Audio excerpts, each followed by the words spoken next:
Unang pagbasa, adunay mga pahibangno o pagpanudlo si San Pablo, din ang iyang main message nga magkinabuhi sila nga matarong. Dili sila mahimong salawayon ngadto sa katilingban, ilabi na ang mga leader. O kinahanglan magkinabuhi sila nga angayan ngadto sa Dios o sa mga tao.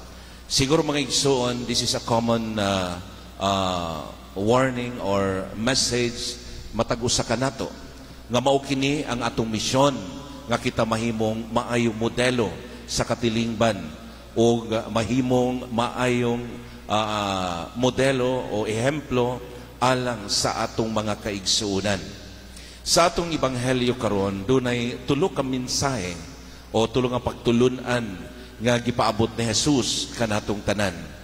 Una, dili kita mahimong hinungdan sa uban sa ilang pagpakasala, no?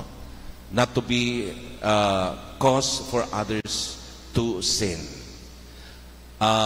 Mingon siya nga very common ana agyud ang mga panghitabo.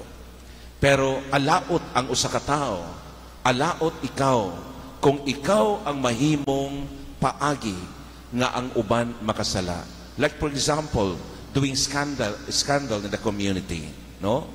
So scandal matud pa a kind of stumbling block, no? Nga ikaw ang makahatag sa uban sa okasyon nga ikaw nga siya makasala. O kinahanglan matud pa niya dili gayud ninyo kinihimuon. Matud pa alaot ang muhimo niini, maayo pay hiktan o dakong galingang bato ang iyang liog o itambog sa dagat. Imagine, that is worst situation. Pero mas worse pa kung ikaw makahimo o makakos sa uban sa pagpakasala. Mo na nga ampingan nato ang atong kaugalingon. Ampingan nato ang atong relasyon sa usa-usa nga kita dili mahimong ehemplo diha sa matud pag-ingon ni Kristo nga mahimo kitang hinungdan sa ubang tao nga makasala. Ikaduha nga pagtulunan ngayong gihatag kanato to forgive without limit, no? Forgiveness kinahanglan limitless. Ang pagpasaylo kinahanglan ana kanunay sa atong kasing-kasing. Og mao kini ang dalhon nato kanunay matag adlaw. Matud pa niya, kung makasala ang imong igsoon, pasaylo siya. Very strong ang atong Ginoo sa pagtudlo niini. Kinahanglan pasayloon ang nakasala. Kung sa usa ka adlaw kapito siya makasala kanimo o kapito usab siya mobalik kanimo sa pagpangayo pasaylo, usa may giingon ni Kristo, pasaylo siya.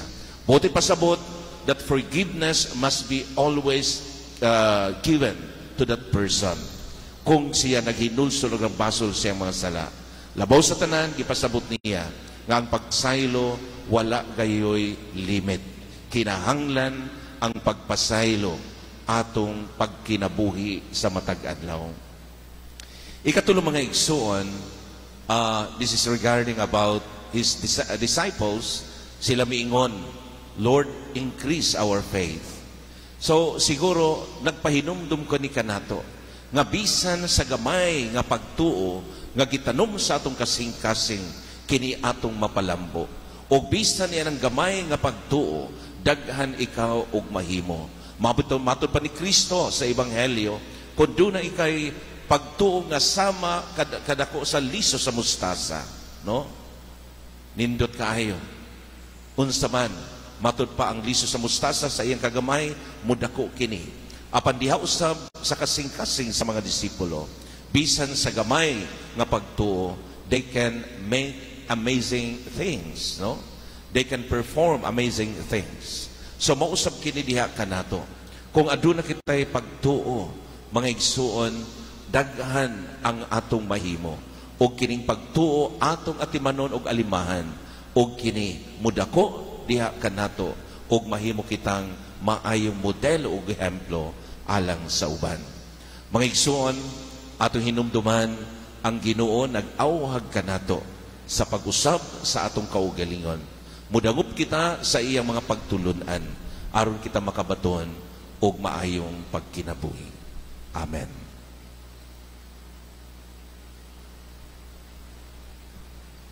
Palihog manindog alang sa mga pag-ampo. Magampo kita sa Dios Amahan,